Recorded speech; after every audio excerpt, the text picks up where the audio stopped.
President Russell M. Nelson has taught that if the Presidente Lord Nelson ensinou que se o Senhor estivesse falando diretamente a nós, a primeira coisa que ele se certificaria seria que entendêssemos nossa verdadeira identidade.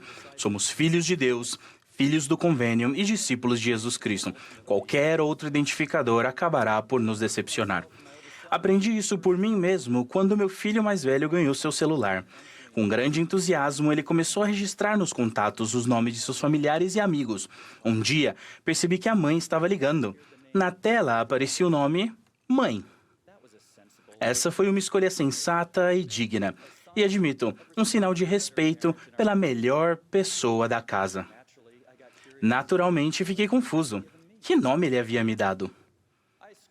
Revisei os contatos dele, supondo que se o Andy era mãe, eu deveria ser pai. Não, esse não era o nome. Procurei por papai, nada. Minha curiosidade se transformou em leve preocupação. Será que ele me chama de Corey? Não. Em um último esforço pensei, somos jogadores de futebol. Talvez ele me chame de Pelé. Doce ilusão. Finalmente liguei para o número dele. E duas palavras apareceram na tela. Não é a mãe.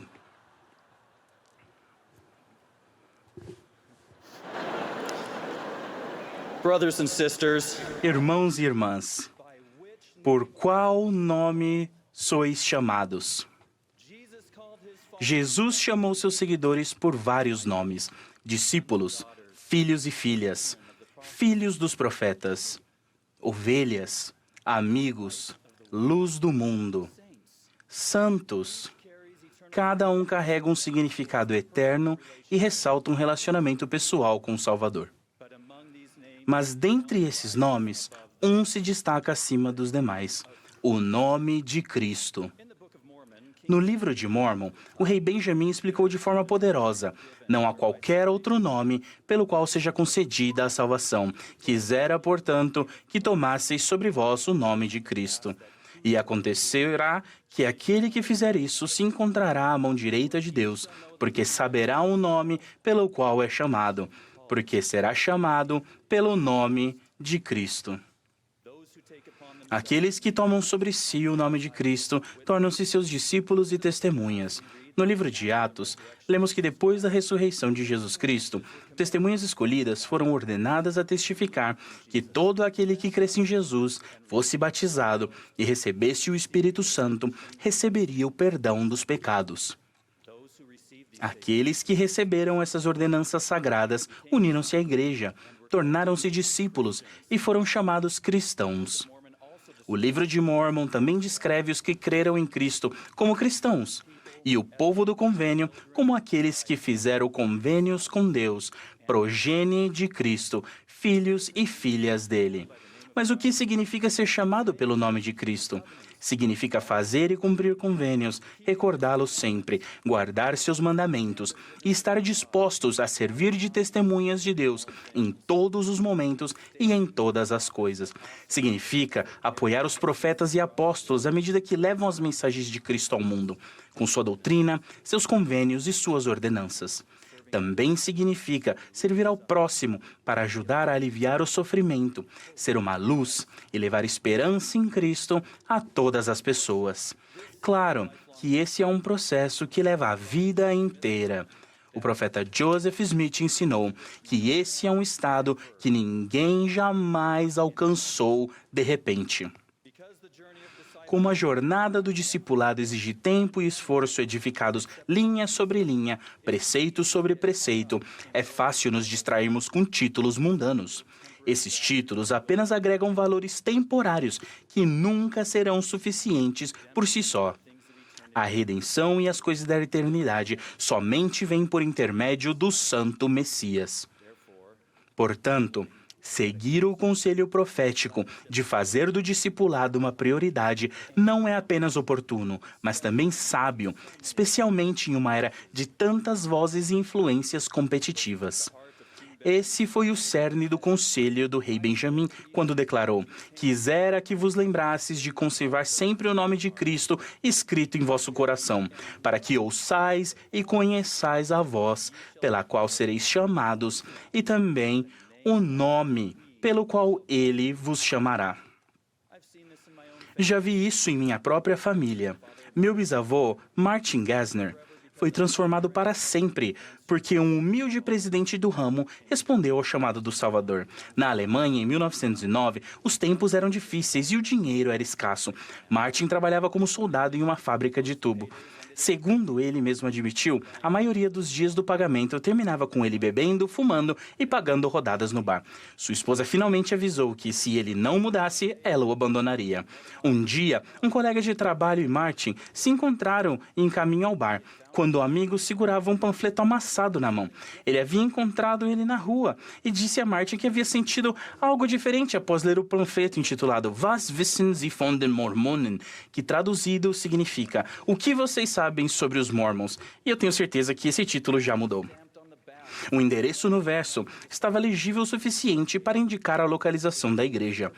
Ela ficava um pouco distante, mas eles foram tocados pelo que leram e decidiram pegar um trem naquele domingo para investigar. Ao chegarem, descobriram que o endereço não correspondia à igreja que eles esperavam, mas a uma funerária. Martin hesitou. Afinal, uma igreja e uma funerária realmente parecia um combo macabro demais. Mas, ao subirem as escadas em um salão alugado, encontraram um pequeno grupo de membros da igreja. Um homem os convidou para a reunião de testemunhos. Martin foi tocado pelo Espírito e ficou tão impressionado com os testemunhos que prestou seu próprio testemunho. E foi lá, naquele lugar improvável, que ele disse que já sabia que a igreja devia ser verdadeira. Depois disso, o homem se apresentou como presidente do ramo e perguntou se eles voltariam. Martin explicou que ele morava muito longe e não poderia custear a viagem com sua família. O presidente do ramo respondeu simplesmente: venha comigo. Eles caminharam alguns quarteirões até uma fábrica próxima, onde um amigo do presidente do ramo trabalhava. Após uma conversa, Martin e seu amigo receberam uma oferta de trabalho. Em seguida, o presidente do ramo os levou a um prédio de apartamentos e garantiu moradia para a família deles. Tudo isso aconteceu em apenas 2 horas. A família de Martin mudou-se na semana seguinte. 6 meses depois, foram batizados.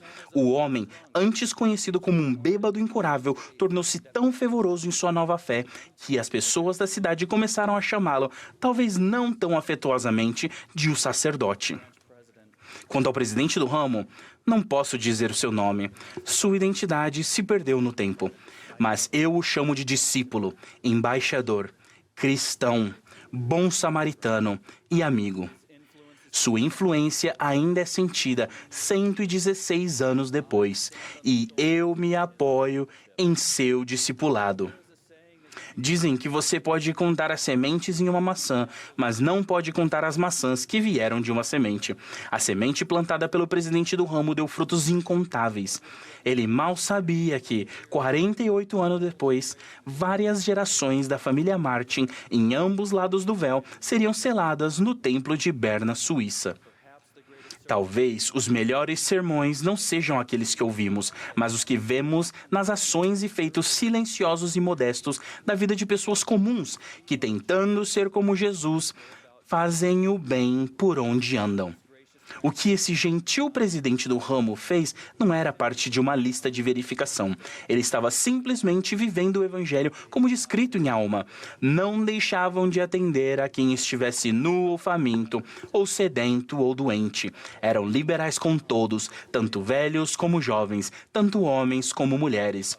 E um detalhe que não devemos esquecer: eles não deixavam de atender aos que pertencessem ou não à igreja. Aqueles que tomam sobre si o nome de Cristo reconhecem que, como diz Joseph Smith, um homem cheio de amor de Deus não fica contente em abençoar apenas sua família, mas estende a mão para o mundo inteiro, ansioso por abençoar toda a humanidade.